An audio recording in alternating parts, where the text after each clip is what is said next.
भवानी धाम की जय। कथा यहीं पर विराम लिया था। प्रात काल चलियों प्रभु पाही। भरत जी ने कहा सुबेरे प्रातः काल प्रभु के पास चलने के लिए निकलेंगे। और भरत जी को ये विश्वास है कि आपन जान त्यागी हैं मोह रघुवीर भरोस। और भरत जी की यह सम्मत सभी को अच्छी लगी। भा सबके मन मोद न थोरा, सबके मन बहुत प्रसन्नता से खिल गए। कोई अयोध्या में रहना नहीं चाहता है, जिसको अयोध्या में रोकने के लिए भरत जी कहते हैं जहि राखें रहु घर रखवारी, जहि राखें रहु घर रखवारी, सो जाने जन गर्दन मारी। भरत जी ने भी अयोध्या की संपूर्ण संपत्ति राघव की है, यह विचार कर उसकी सुरक्षा की पूरी व्यवस्था किया और माताओं को पालकी पर सवार करवाकर सबसे पहले आगे आगे गुरुदेव को प्रस्थान कराया। फिर ब्राह्मणों आदि के साथ स्वयं माताओं व अयोध्या वासियों के साथ प्रस्थान किए। नगर लोग सब सज सज जाना, नगर लोग सब सज सज जाना, चित्रकूट कह कीन पयाना। अब सारे लोग चित्रकूट को प्रस्थान कर गए। अब यहाँ प्रश्न यह उठता है कि भरत जी को कैसे मालूम था कि भगवान राम सीता व लक्ष्मण के साथ चित्रकूट में है। तो इसका सबसे बड़ा कारण यह है कि निषाद राजगु प्रभु राम का सेवक है, प्रभु राम का मित्र है और उसकी पहुंच इतनी ज्यादा थी, उसके उसके लोग चारों ओर फैले हुए थे और इस बात की सूचना लगा लिए थे कि प्रभु राम सीता लक्ष्मण के साथ चित्रकूट में हैं। और इस कथन की पुष्टि गोस्वामी जी के ही अन्य ग्रंथ गीतावली से भी होती है। शुभ पत्रिका निषाद राज की आज भरत पहयाई, कुंवर कुशल क्षेम अलित ही पल कुरु गुरु का पहुँचाई, गुरु कृपाल संभ्रमपुर घर घर सादर सब सुनाई। यह गीतावली से उद्धृत किया गया है। इससे भी इस कथन की पुष्टि हो रही है कि प्रभु राम चित्रकूट में हैं।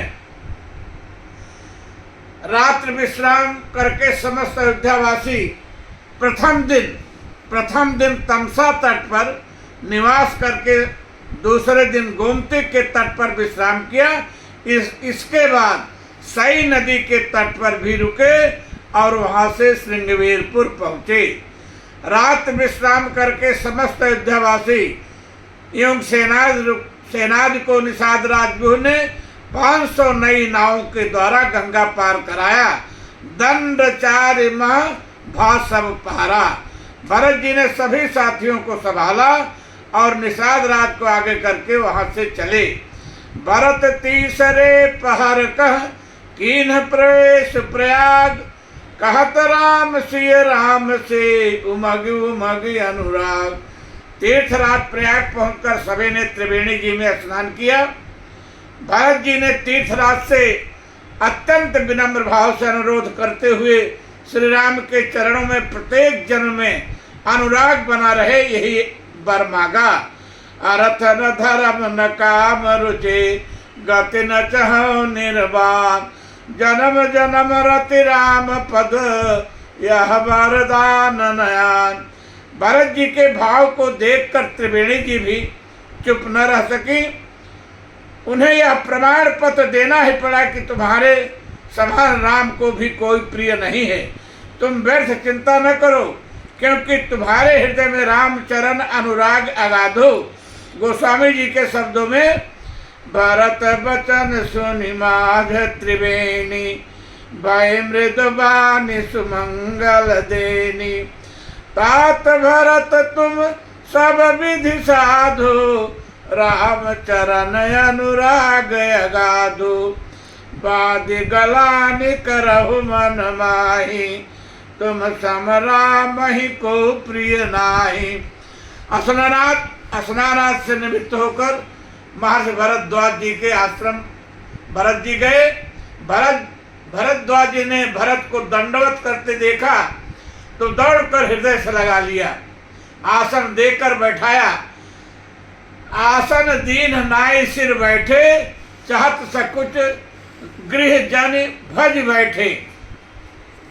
भरत जी को संकोच है, कहीं मुनिवर राम के वनवास में मुझे ही कारण न मान रहे हो, इसलिए लज्जा व संकोच से सिर झुकाकर बैठे हैं। भरत जी का संकोच यह भी है, कहीं ऋषिवर मुझसे पूछ न ले।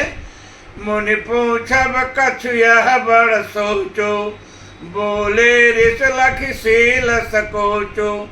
भरत कुछ बोलते इससे पहले ही भरद्वाज जी ने भरत के संकोच को देखकर यह कह दिया कि सुनो हो भरत, हम सब सुध पाई, मुझे सब कुछ पता चल गया है। इसके बाद भरद्वाज